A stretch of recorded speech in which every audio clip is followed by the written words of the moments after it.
چنل من.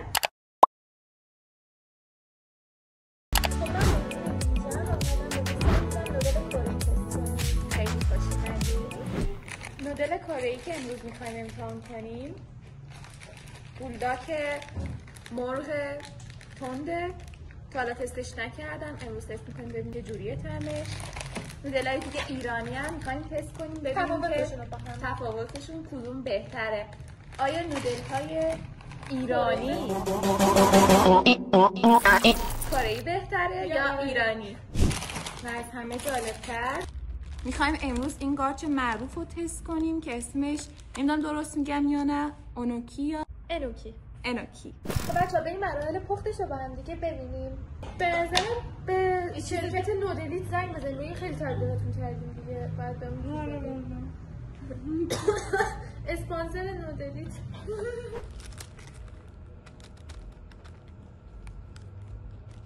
خب بچه‌ها قرار اینا رو بشوریم. نه من دقیقاً از همین قسمت میزنم، یکم پایین‌تر که کاملا قطع نشه. اینجوری میخواین همینجوری بدم امتحان کنیم ببینیم چه جوریه؟ آره چه جوریه؟ نشسته بخور. قشنگ بگو چه جوریه؟ همه قارچ میده ولی کنارش همه یونجم میده. میگه من گوسفند میشم.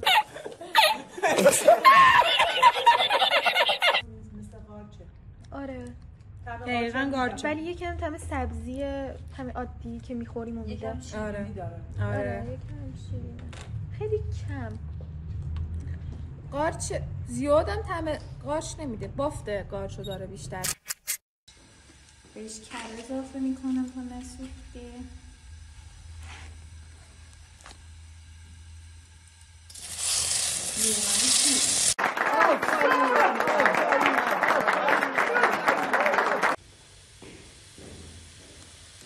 خب ما اینا رو شستیم، الان میخوایم سرخش کنیم اونطور که درست میکردم. اول میشورنش، بعد تو کره تفت میزنم، بعدش بهش یه صوص دستال درست میکنم که من ایرانی دست کردم، اون چیزایی که داشتم استفاده میکنم. این یه قارچ سرخ شده میده.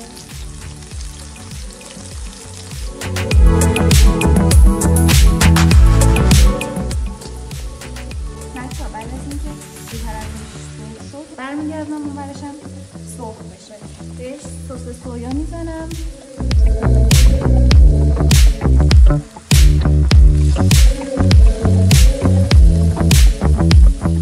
میتونید رخ بزنید یا از سس قرمز استفاده کنید. سس قرمز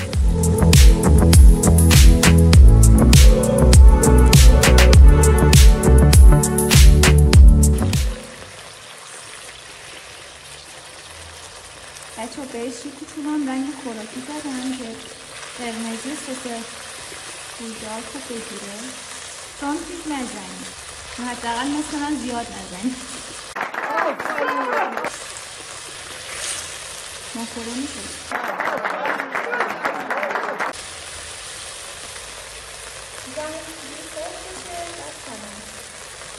سوسیس هم کنارش سرخ کردیم که نودلای ایرانی اگه بدمزه بود دیگه کنارش خالی نباشه.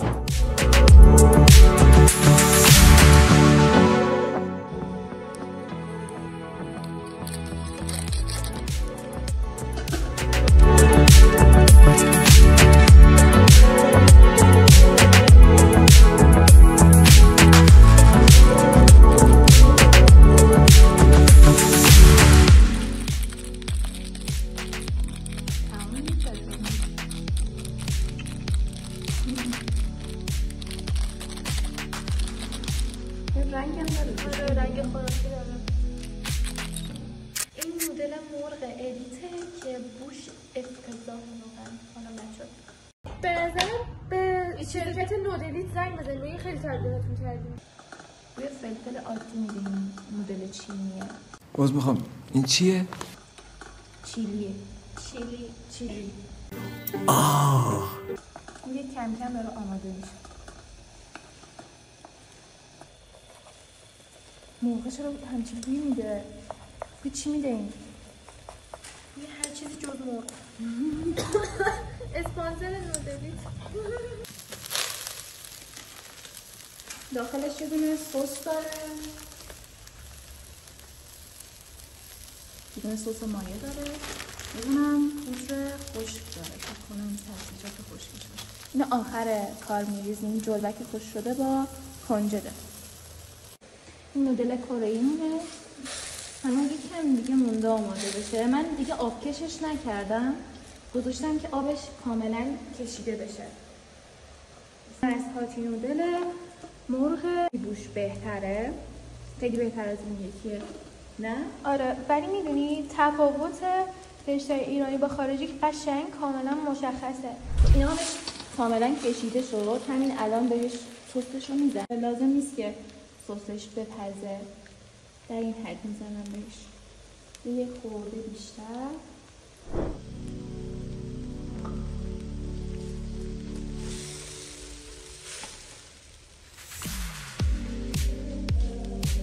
شکل جاجانونی شد. من جاجانونی از این کیریم تره بخواه آره شدیش.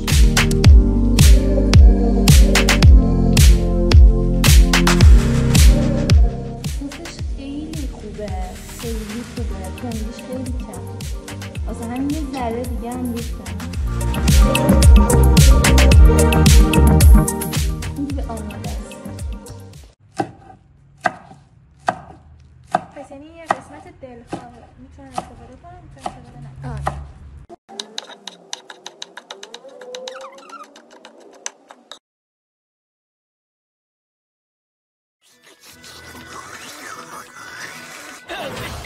همه چی رو آماده کردیم، کلی هم طول کشید. این هاتی نودل مرغ، این نودل بولداک مرغ اسپایسیه، این نودلیت چیلیه و این هم نودلیت مرغه. این همون بود که بوش بود. این کیمچیه. بچه این گارچاست. چیزای دیگه هم کنار بشقاب گذاشتیم، مثل اسفناج بخار پز شده، کالباس که یکم تفت دادیمش، میتونید تفت ندید. اینا همشون دل بخواهیه. تخم مرغ آبپز و سوسیس تفت داده. برای اینکه اینا رو خالی نخوریم گذاشتیم، وگرنه اینا طعمشون ملاک نیست که توی مقایسه ما فرق نمیکنه. نودلیت مرغ که بد بام بود. بچه‌ها من نمیتونم چون سه بگیرم. همونجوری بخور.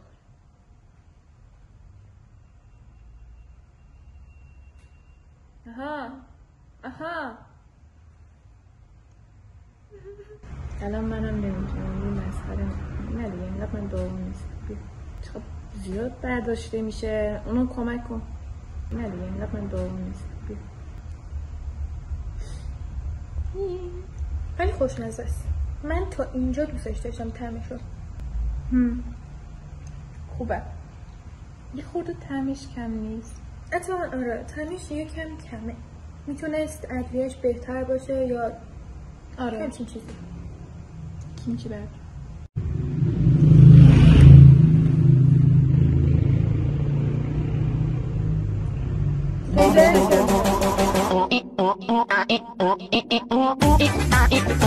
تندش نکردم. تنده. برای من تنده. برای تو تنده؟ اون موقع فکر نکنم بتونی این یکی رو بخوری.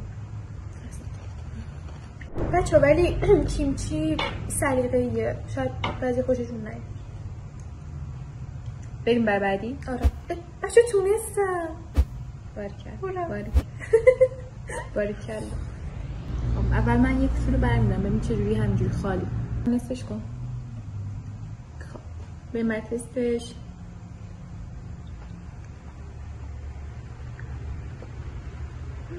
صداش خوبه. تست کنم؟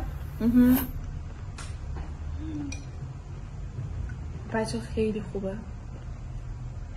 هم طعمش خیلی خوب شده هم صداش. بچه طعمش خیلی خوب بود. واقعا دوست داشتم. طعمش خیلی خوبه. جویدنی بیشتر حال میده. آره. جویدنش اصلا یه چیز دیگه است. اینی که مثلا داری شیشه خورده میخوری. آره. همچین حالتیه. بامزه. یکم که طعم قارچ مونده بود تو دهنم با نودل خوردم. محشر شد واقعا هم شده. بریم برای امتحان بعدی. بریم.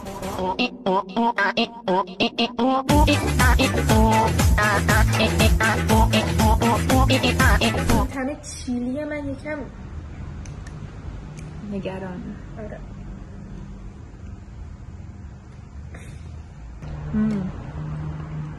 تنده. کم میخورم من.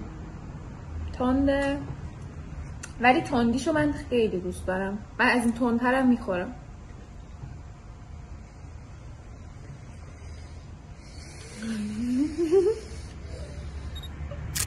خیلی تنده برای من خیلی من خیلی خوبه. تویه حتی اگه تند دوست دارید این خیلی خوبه. باشه دارم میسوزم ولی حفظ ظاهر میکنم. چه کنیم؟ خیلی خوبه این. با سوسیس میخوام امتحانش کنم. امتحانش نمی‌کنم. این تهران کیمچی های باز میفروشن توی بسته بندی های مختلف. دقیقا این همینه. دارم خراب میکنیم دوباره امتحان کنم. آره.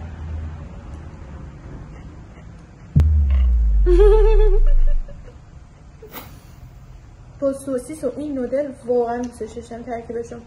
واقعا دوست داشتم. خیلی خوب میشه. بیشتر میکنم امتحان کنیم. بچه به این رنگ قرمز داریم. اگه شما ندارین تو خونه نزنید. رنگش یه انقدر قرمز نمیشه. نارنجی میشه. بریم برای بعدیا. بریم برای هاتی نودل مرغ.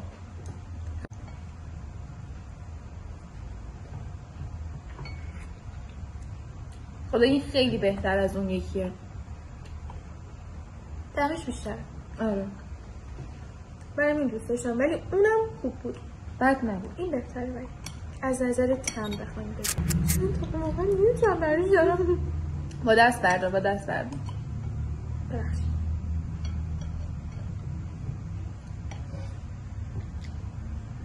میتونید با تو کنون نخورید. مثلا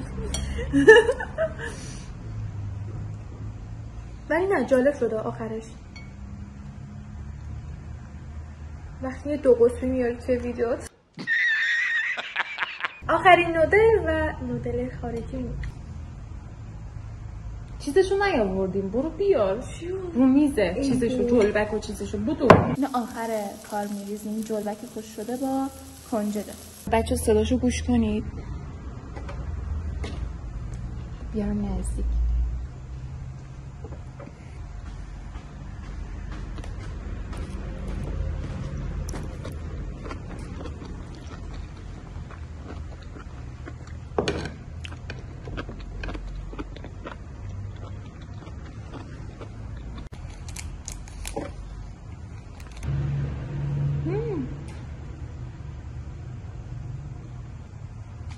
خیلی خوبه. خیلی تندم هستا. It was at this moment that he knew. He fucked up. آره بخوریم. حالت خوبه. این تند نبود. چرا اینجوری شد؟ سسش خیلی خوبه. تندیش خیلی کم. واسه همین یه ذره دیگه هم ریختم.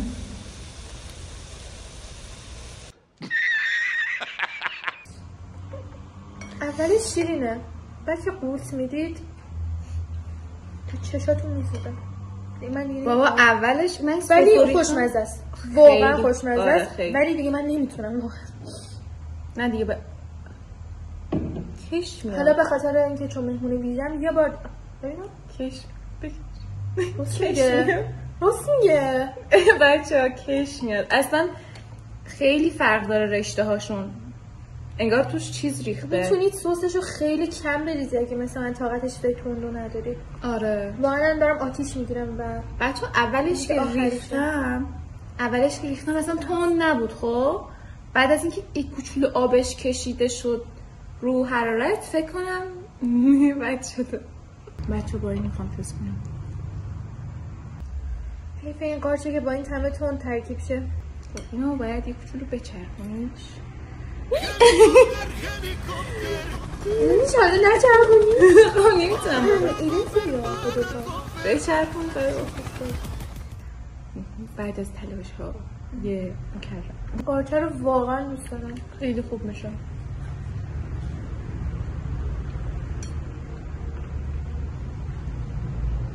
من میخوام به تخم مرغ امتحانش کنم. بچه حتی اگه شده یه بارم امتحان کنید حتما. به اضافه قارچ. واقعا دارم میسوزم ولی نمیدونم چرا دارم ادامه میدم به خوردنش، چون واقعا خوشمزه است. خیلی خوشمزه است.